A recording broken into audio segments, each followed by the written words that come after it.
I am so excited. We have one of my favorite photographers, Keith Cotton from Peoria, Illinois, here for this conversation. And, you know, Keith, I've known for a number of years. And, you know, curiously enough, if you look at my website, the very first photo on my website is by Keith Cotton. But I'll let you guys all discover that on your own. Keith is here to talk about a long-term project that he has had worked on for 12 years. And he's currently a photographer, a portrait photographer out of Peoria, Illinois.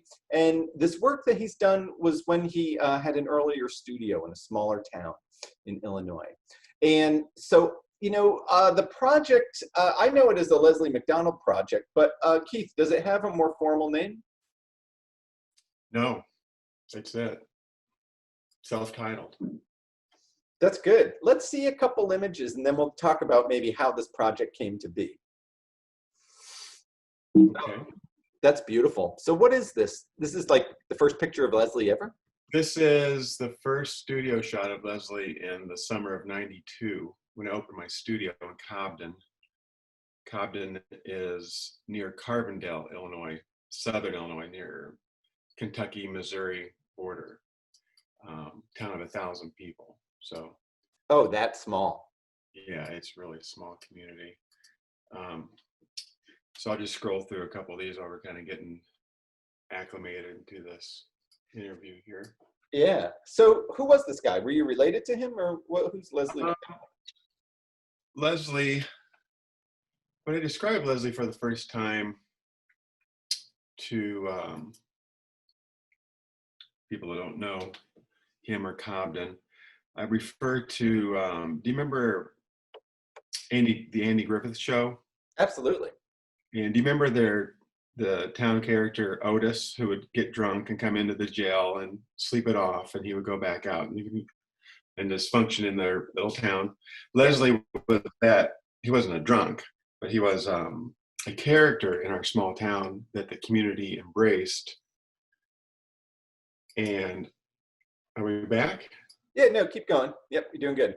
And he walked around with this sickle that I just had the photo up, and he would cut people's weeds, grass with the sickle, and collect, you know, spare change to support his smoking habit. He smoked Camel filterless cigarettes and drank coffee primarily as his diet.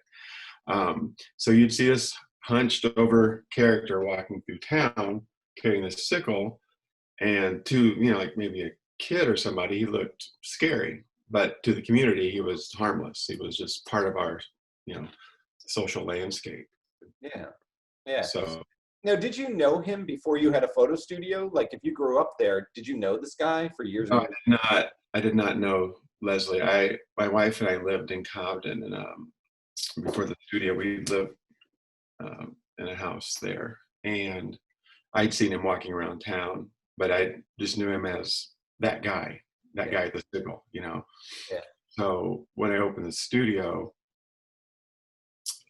there's a shot of him I'll go back to. Let's see here. Bear with me. Yeah, you're doing good. This is the first image I ever clicked of Leslie McDonald, and you see the sickle in his right hand, his water in his left, or maybe there's coffee in there for all I know. But this is kind of what started the I recognize you. This, you know, may I take your photograph? And then once the studio opened, then we had a, you know, place to do, you know, these shots. Yeah.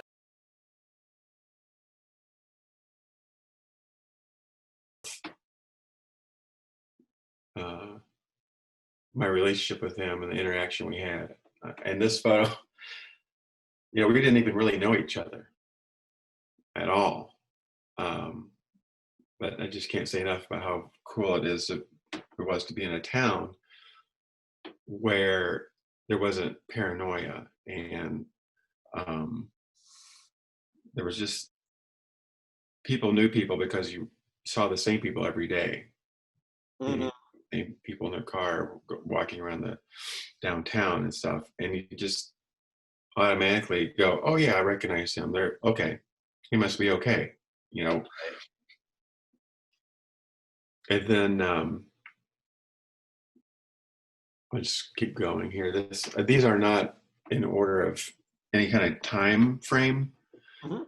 Like you said in the beginning, this is the better part of 12 years of, there's a couple years in there where he, especially in the winter, he didn't get out as much, you know. So a lot of the shots I've noticed are, spring, summer, fall. There's some winter shots where he has on his sock cap and stuff, but he mainly walked us around Cobden when he could make money, with his sickle to get the cigarettes and the coffee. Mhm.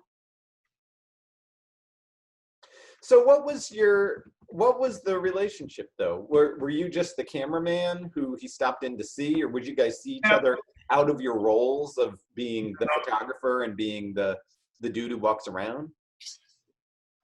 We would only see each other really in the studio, and the images I have of him outside were just because maybe we had done enough and the same backdrop, same stuff indoors, and I thought, well, we need to.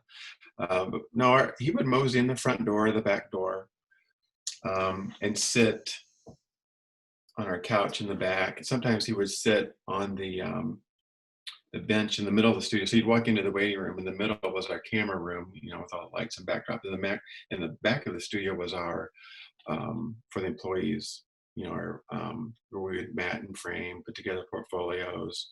Our break room, we had a fridge and a couch and stuff. And so he would come in the back through the alley he would just walk in and sit down, help himself to a coffee if we had it, hang out, maybe get up and leave. I mean, if he came in the studio 500 times, I probably only shot him a fourth of that. Right. I have probably 2,000 or 1,500, 2,000 images of him. Sometimes I would shoot 12 frames, 24, 30, depending on how much time we had. But everything happened inside that space. Our relationship happened once that first shot was made, and I don't know if it was if you like the attention. I don't know what his point of view was on what was going on with these lights and this guy. But I knew he came back. He came back again to the point where we started getting dialogue and rapport going, that it just kept building time after time, repetitive visits. We just kept getting to know each other better, and which made the trust even have more of a foundation over time. So I was sure, and he obviously knew what I was doing with the photos. He saw in the waiting room. He would come in, see his photographs. He would sit on the bench underneath his own portrait. People would come in, a family with a newborn would come in for a portrait session, and they would see Leslie sitting there under his portrait, and he would just watch the shoot. And when he was done, when he got bored, he would get up and leave. Was it the type of thing where he would be like, "Oh, do you have my pictures done? I want to see the shoot." No, never. He never would ask about any of that. This is 95. This is us sitting out front on the bench. Oh my goodness, that's great. It's a Polaroid. This is our Visa card. This is our studio Visa with him and I sitting on the couch in the back, kind of goofing off. Oh, that's very good. Yeah. And this is probably 98. This is in front of the studio on the sidewalk there. So that's a beautiful photo. Yeah. Thank you. I was and this is out front. You'll see in the portraits of Leslie, reoccurring themes will be cigarettes, the sickle, his posture, hats, his attire. Occasionally he would show up with a hurt arm or a bandage on his head. He would always bring a little something quirky with him, whether it's something that he was wearing again, this is not a vanity photo shoot. This is raw. This is what and that's why I love about photographing Leslie. It satisfied this fine art mentality that I was exposed to in college. Whereas, by year 3, 4, 5, and onward, we had a nice following of customers that would show up maybe in formal attire. And when they'd make their appointment, I'd say, please bring your favorite t-shirt. Please bring something that is about you, not just a pretty picture of you. Whereas Leslie would just show up and not even know if we're going to, he didn't come in to really have his portrait made. He just came in out of I don't even know the word, Timothy. It was just a natural evolution of a relationship, and maybe he loved this space. Maybe he loved this space like our customers did. Maybe he just felt comfortable and it was a cool place to come in the air conditioning in the summer and cool off and have, it could have been many reasons. I mean, for 12 years, each time it had its own little similarities, but each time also was a little more unique in its own way. So yeah. Now, I'm wondering, at this time, like I think it was in 1980. This is the 90s, correct? Yeah. So 1986, I think Richard Avedon had a big show that got all sorts of attention and traveled around the world, called In the American West. Yes. And it kind of, I would assume the students are still aware of the work, but it was very salt of the earth people photographed in a kind of studio environment, or that's what the things looked like. And Yes. I'm wondering, was that stuff on your mind, or were you trying to react to it? Or, because it was hard to escape that. Well, the white backdrop and the starkness, Yeah. the texture of his skin, I've got that book right here in front of me, and it was probably one of the first 2 or 3 photo books that I ever had possession of. So it had a huge impact on me. And going back to college, and my professor Dave Gilmore, we were talking about portraiture, and he's like, well, why do it? What is it about portraits? We're talking about Avedon's book, and it's like, well, these characters that these drifters and these ranchers, all these people in Texas and New Mexico, if you saw them in real life, you couldn't help but want to get another glance and stare at them, kind of study them, like, wow, how'd their skin get like that? And my answer to him was, this question about portraits, like you have that chance to have this, this print, and Avedon stuff was shot on 8x10, I believe, right? I believe so. Yeah. It was maybe, the prints were larger than life size, so you could really see every detail. Yeah. But you could stare at it without offending the person. You could really study it. And once you saw their name and their title, butcher, cowhand, whatever, you go, okay, and you can start piecing together a little narrative about this person. And with Leslie, you couldn't help but stare at him. If you're coming into Cobden for the first time and you see this guy on the sidewalk hunched over like this holding a blade, and keep in mind Sling Blade had just come out in the mid-90s. So, there was a reference to that. And he'd like, it's impolite to stare, but I really want to see what this guy's all about. What's his story? Yeah. So, now, yes, that Avedon, anyway, back to your original question, huge influence in a lot of this white backdrop stuff. The stark shapes and the simplicity. There's not a lot of fluff. It is, just pretty well literal, straight on, documenting what he looked like. So yeah, I'll share this now. I've known your work for a number of years, maybe 10 years, and some images of Leslie you would share on social media kind of out of context. And my reaction to it, as someone who is a photographer who essentially has been accused of exploiting people in many of my projects, Yeah. I looked at that and I was like, he just found some weird guy and got him to trick him into taking pictures of him, and Yeah. and that was my first reaction to it. And I would say that, I mean, I am a big believer in the thing that you hate.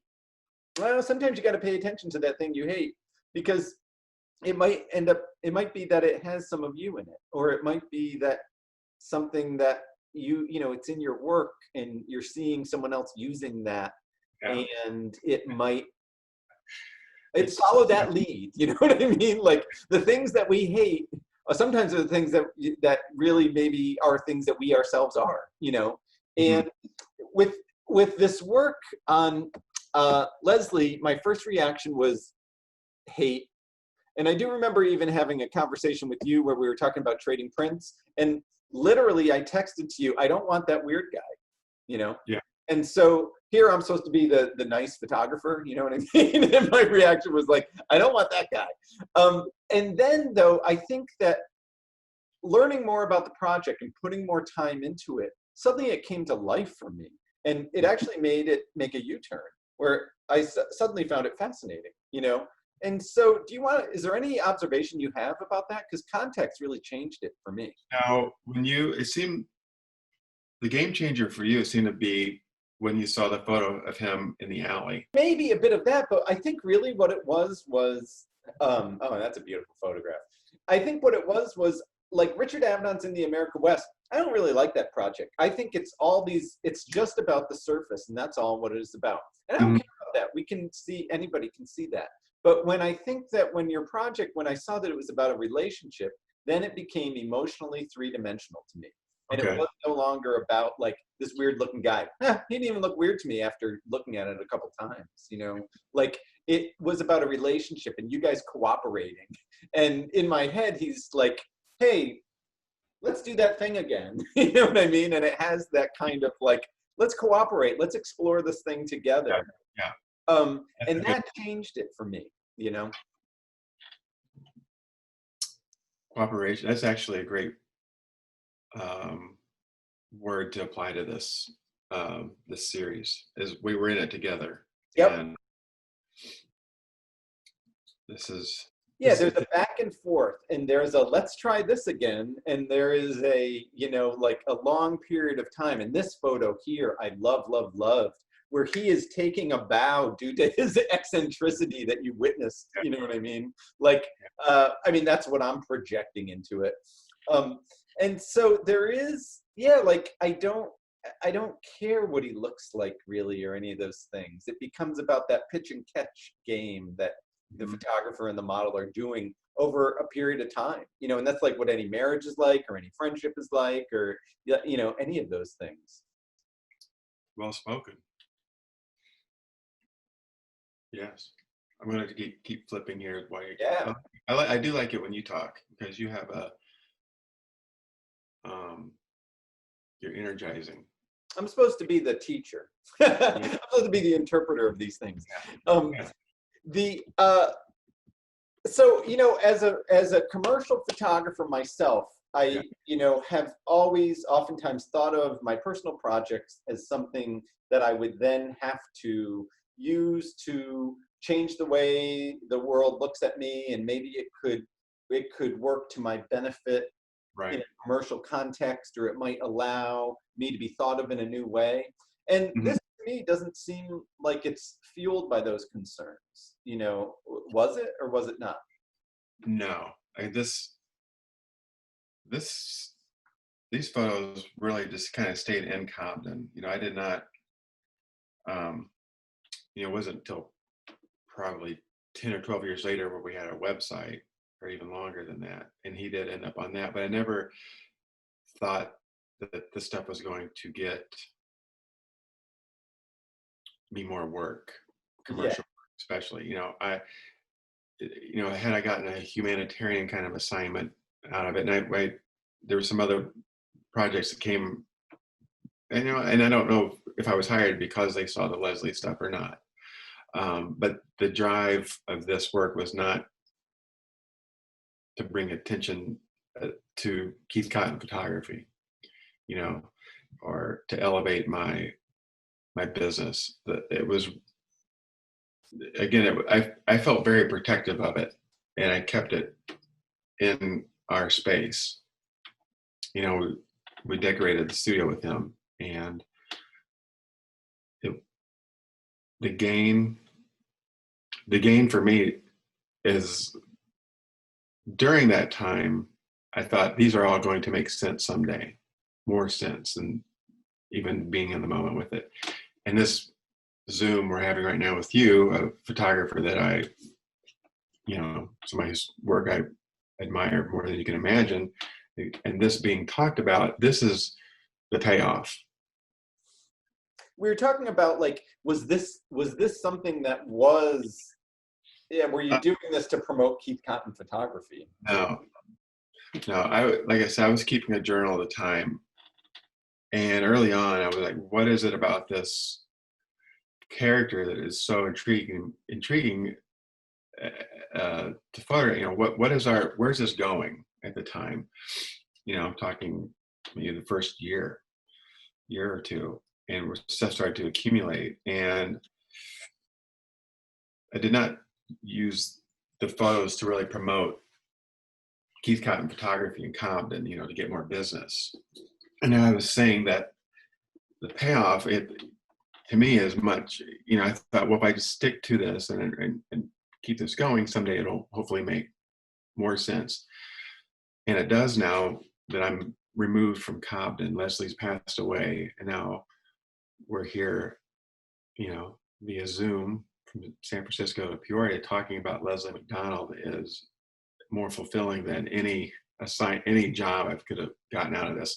But, you know, I would love to keep working on dissecting the film to see if there's more of a cohesive connection of some of the poses and the style, and then pursuit for my own visual time capsule of it is to, you know, have a book.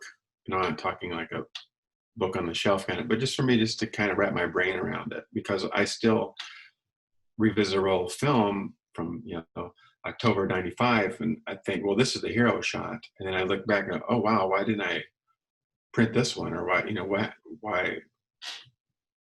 not put these together? You know, there's still, it's still unfolding, all the collection of images. There's a wavelength that goes through it all. I'm still trying to connect it all, you know. Just a way of putting, you know, you put some of these photos side by side, and then maybe just a caption. You know, this one I call "Hurt Finger" because I see his fingernails purple. Mm-hmm. He mashed his finger. So, you know, you put this photo next to one with a Band-Aid on his head, next to one with his arm in a sling. You're like, well, what? How did he? Why do you always get hurt? You know, it has another element to it. So, I mean, there is the quality with this work that it really did age well. Like, you could not tell when these photos were made. Like, the fashion of Leslie could be anyone who shops at a thrift store now. You know what I mean? Like, and then there's no location to look like, oh, there's a car from the '90s or something like that. Like, you know, it had the studio worked in your favor in that sense. Yeah, I appreciate that observation. In portraiture, I love work that stands the test of time. And like I said early on, I never really knew what age Leslie was. He was always the same age, you know.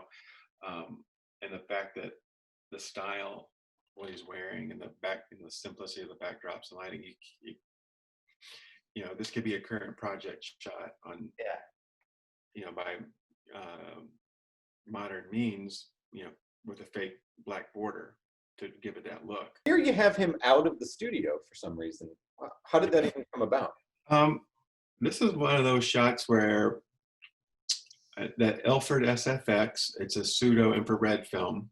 I just probably gotten a pack of this film, and sometimes when I couldn't, you know, I didn't shoot my kids or my family, our friends, and Leslie happened to be there. I'd be like, hey, let's see what this film looks like, or let's try this new lighting or this new lens. But in this case, actually, I specifically remember I just got this SFX film and put a red filter on the lens, so you get kind of an infrared glowy, you know, all the greenery and stuff. The sky goes a little darker, and he's glowing at the bottom. So again, this was probably just a film experiment to see. Oh, really? That's interesting. Yeah, and so. But he's just walking. He was walking by, you know. Do what? But I mean, he was just walking by, and you were like, "Oh, hey, let's." Oh, he probably no. That's the alley. So he came in the back door, hung out. I was like, I'm gonna load the camera up. It just kind of, he came. It's not like I stopped him. He came in, and we did our exchange of maybe just a head nod, really. Yeah.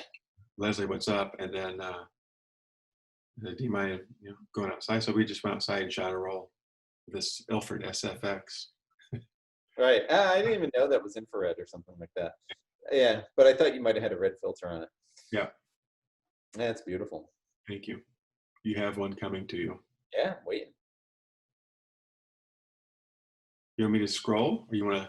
Yeah, and I rarely shot color. This is on Chrome, Fuji RVP. If I remember that right. Back in the day, that's shot on Chrome. There's the Band-Aid. I love. So this image right here. Back to Dave Gilmore and my favorite professor at SIU and mentor. Let's see, I had him in fall of '88 for beginning black and white photography class, and that semester I'd gotten married. I was just turned 21. I had art minor, and I was loving the art minor, and the fine art photography stimulus, all these names, Callahan, Frank, all these. It was so much stuff that I didn't even understand. And he's talking about, these, we're looking at Lee Friedlander. We're looking at all these photographers, and I'm just not. I think that's awesome, but I just don't get it. So I went to his office.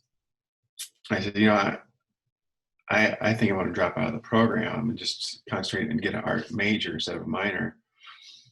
And he kind of taught me off the ledge. He said, just stick it out through the semester and see if it starts to make sense towards the end. And it did. I stuck it out. My work started getting a little more of a theme to it.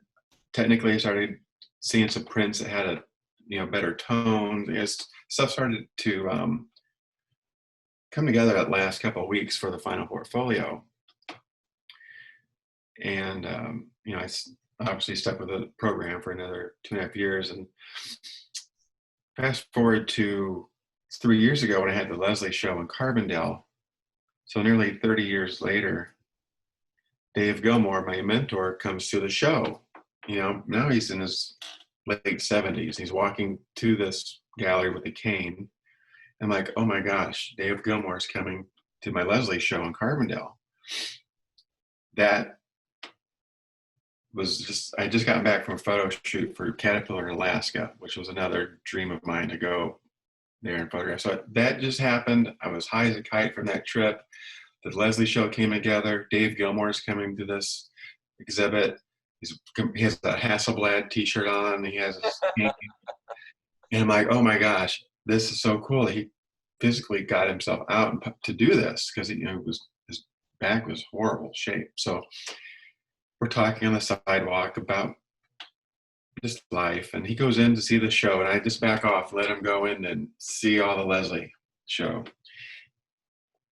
Hour later, he comes out. He said, you remember that meeting we had in my office, fall of '88, where you thought about giving up on this? He said, you know what? You made the right decision by sticking with it. And that was and then he walked off. And I thought, okay, this is the bookend of that moment in fall of '88 to fall of 2017, where I had the show, and Dave Gilmore just took and finished. I was done. Like, I was going to sell all my gear and be done with. I was that happy, and that this happened, what he said, and I kind of got his stamp of approval. I really, I got more involved with the restaurant. I really did. I stopped shooting. I was that fulfilled from this moment. Oh wow! And then it really played out. Oh, Yeah, and I stopped shooting. I was going to sell my gear, so I putting stuff on Craigslist and eBay and getting rid of gear. And I thought, I've got all this film I've shot in the '80s, '90s, early 2000s that I can revisit and put together projects and see if there's other things besides Leslie. I'm done shooting. I don't need to do anymore. Dave Gilmore gave me his blessing. And then I started getting involved with the restaurant and working there full time. And, then I met a friend in Phoenix, and he got me back in this mentality of, revisiting film. And so now I'm back in full force shooting film. I'm developing film and making another project. But during this time, Dave Gilmore reaches out to me because he has a Hasselblad super wide, and I was talking to him about his camera that I wanted. And he asked if I'd be interested in doing a print swap.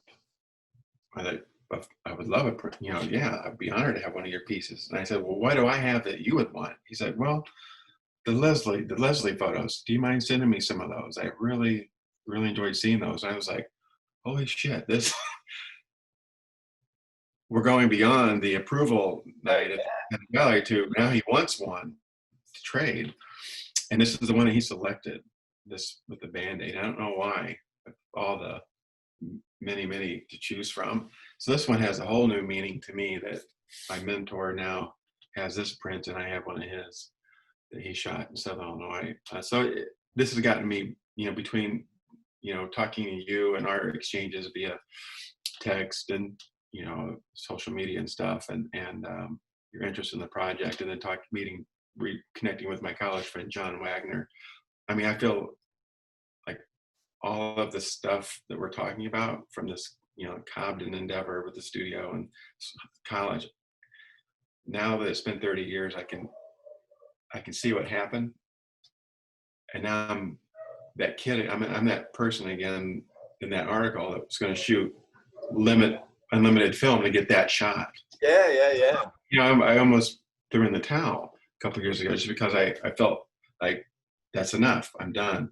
Right. I had a good run, but now I'm like, it's insatiable. Now I'm just back. I'm in this room. I'm finding negatives. I'm taking the Hasselblad out, shooting, film again. And so, you have a ton of the stuff of Leslie, and it does look like you started to experiment with different things. Like, I mean, was color an experiment, or do you feel like that was like, what is the project in your head? You know what I mean? Yeah.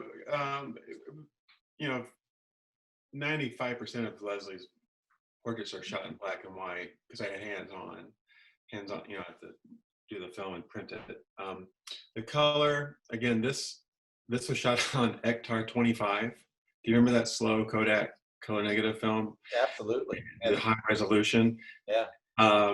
This is one of those. I'm so curious about what this film looks like, and I've got, Leslie happens to be in the studio, so I'm going to shoot his portrait with it. And I was happy with the results because I'm looking here. I can see the textures and fibers in his sock cap and the wrinkles, and I can count the eyelashes on above his eye. It's one of those things where I think Leslie would work on a Holga, with mediocre light, but the texture of his skin and everything that I was in tune with, I thought this film would lend itself to that. And that shot of him there ended up being,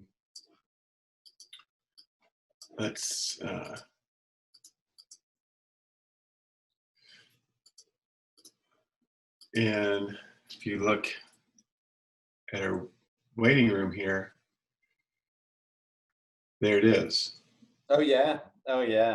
So there's a diptych of him to the left, and then there's some images on the wall there that aren't scanned or ready for this presentation today. But Yeah. Let's get back to that. And these are the ring flash images. I bought a ring flash from Mark Hauser in Chicago. So another one of those kind of cool serendipitous relationships. I got to, let's get this back to the right size. To have Mark's equipment that he photographed Michael Jordan with. Yeah. In Cobden, using it on Leslie. That's pretty amazing. Yeah. Did you have a working relationship with Mark Hauser? Yeah, he one of my interns ended up going to Chicago and interning for Paul Ehrlich for 1 week, and during that time they went to Calumet Photo for a show. Yeah. A Hauser show when he had those huge murals printed. And Mark fell in love with Trish at this event. And then she came home. I was staying with my friend Seth, and Trish later that night, she said, yeah, I met some guy. I don't know if you guys heard of him, Mark Hauser. He had these big pictures, and I was talking to him. He asked me if I wanted a job, and I looked at her. I said, yes, you do. Do it. At that time, 2000, he was LA, Chicago, New York, London, so yeah, he's the real deal. So through this relationship that he had with her, I got introduced to Mark, and we hit it off. And I have one of his Michael Jordan prints hanging in my office here, and he's got a Leslie. I traded him for a Leslie print, oddly enough. That's wild. Yeah. Wild. Yeah, always loves his work. Mm-hmm. Me too. I'll scroll down a little bit here.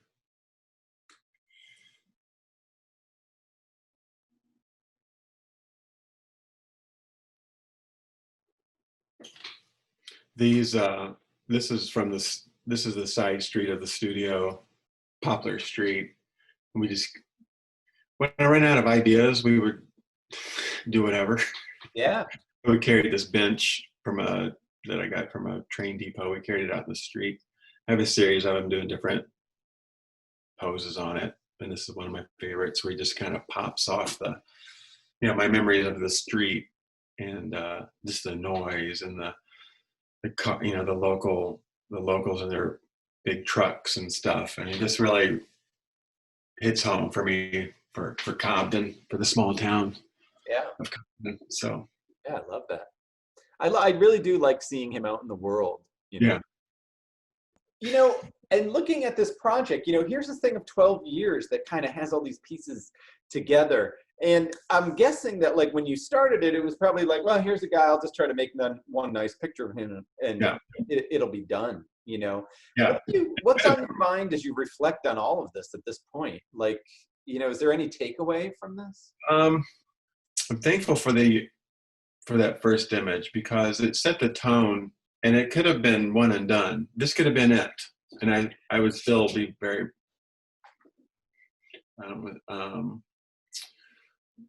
proud of this image. Right. Because really, it was before I'd even photographed a customer.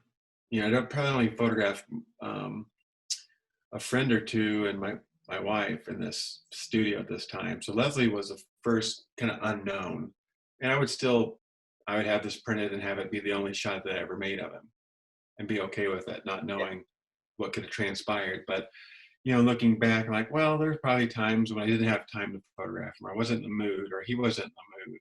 Everything just didn't work. Looking back now, I'm like, I wish I would have had one more roll, or one more, more stuff of him outside. Even now, the more we talk about that, I'm like, why not more of him out walking around town as Leslie McDonald, the guy with the sickle, over on Main Street. So yeah, they're looking at it now. I'm thankful for the amount of content that I have of him, but there's a part of me that wishes I had more, for sure. Yeah. Keith, as we kind of bring this to a close, you know, I'm wondering, when you first started to make a picture of Leslie, it had the feeling of like, oh, if I just get one chance to make a photo of this guy, I'm going to make it a good one. You know what I mean? It had that kind of feeling of like, let's make the definitive portrait of this guy with the sickle. Right. You know, you probably didn't think it would lead to this 12-year project that would have all these things and this complex relationship that, you know, developed over time. And I'm wondering, is there a takeaway or is there a lesson, you know, for any of us or for you, you know, in now that you look back at this?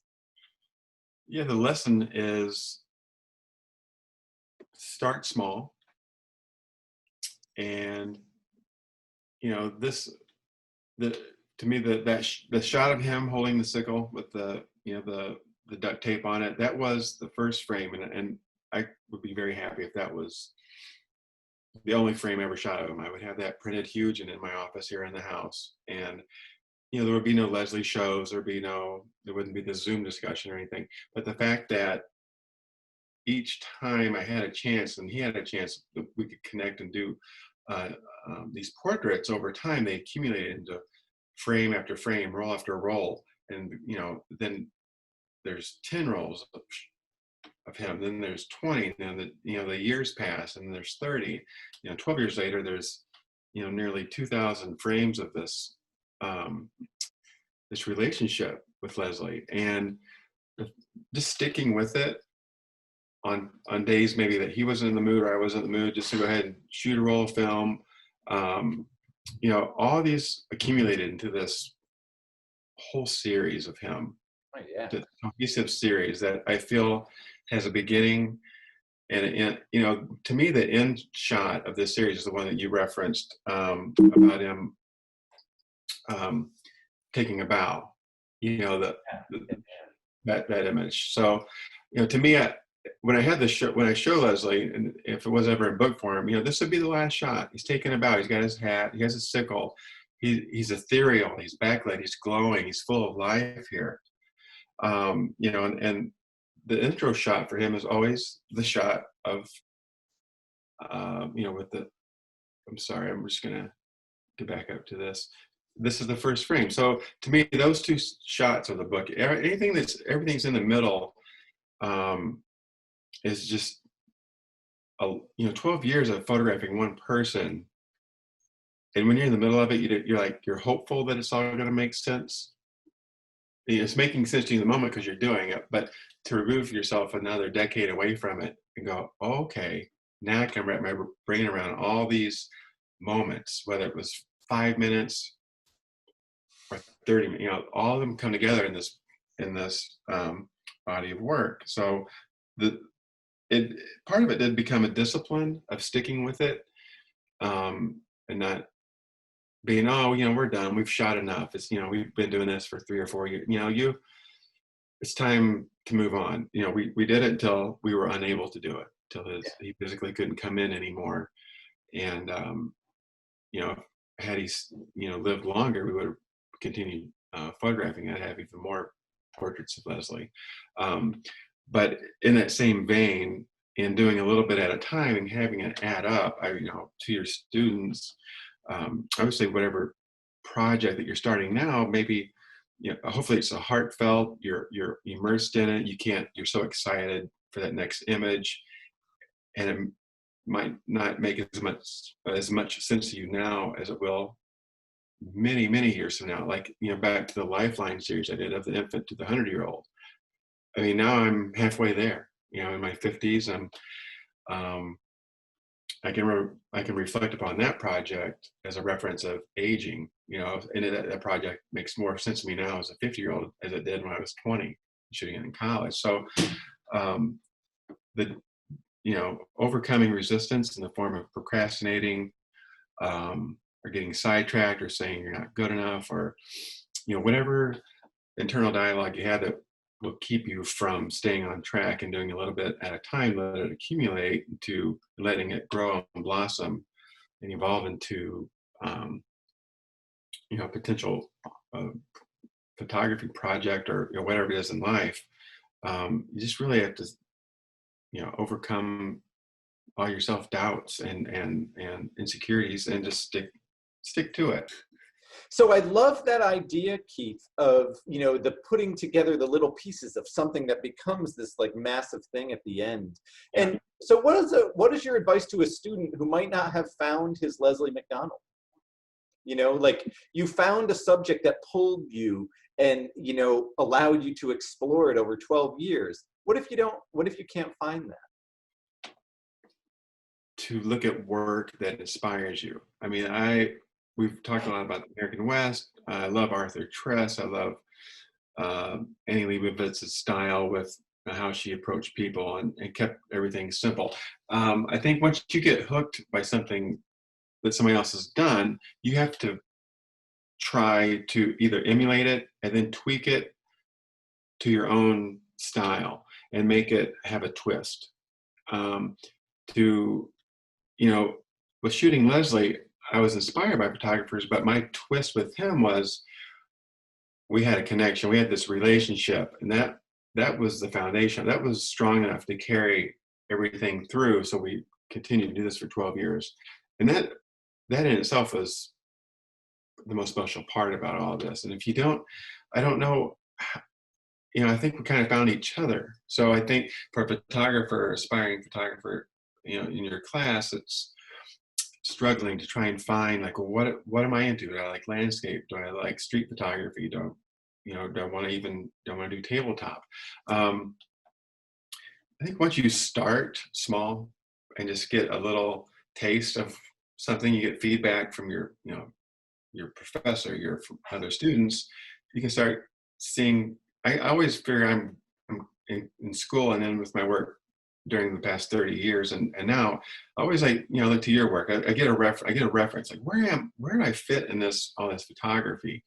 And I think for your students to have a reference, they have to put something out there, piece of themselves, whether they're on a project, they're 10 strong images into it, or they're just on their first one. Get that feedback and then go, okay, you know, I'm going to take this, I'm going to try and make it better. I'm going to try a new twist on it. So you're not, I think what I see a lot of, and all the stimulus of photography coming at us on every second of every day is I just see so much regurgitated stuff. I'm not talking like sunset photos, but even the commercial photographers that are polished veterans, there's stuff, there's stuff I can't tell apart. Like I don't know if Jeff Shortino shot that polished. I don't know who. It all looks like the same work, and maybe one has a better rep, and they're getting this guy more. You know, I don't know, but that stuff isn't stimulating me anymore. I think you have to find something that really hooks your heart, your soul, your brain, and then you're almost get blinders on that project, and you just stick with it. You've got to stick with it and see it through. And who knows, maybe 30 years later, you end up talking to a cool guy from San Francisco showing your work on Zoom, you know? That's true. That is true. Never know. That is a great ending for this. Want to thank you, Keith, for sharing all of this with myself and the students. And certainly looking forward to what you're working on next. Thank you so much, Timothy. I appreciate it. All right. We'll say goodbye.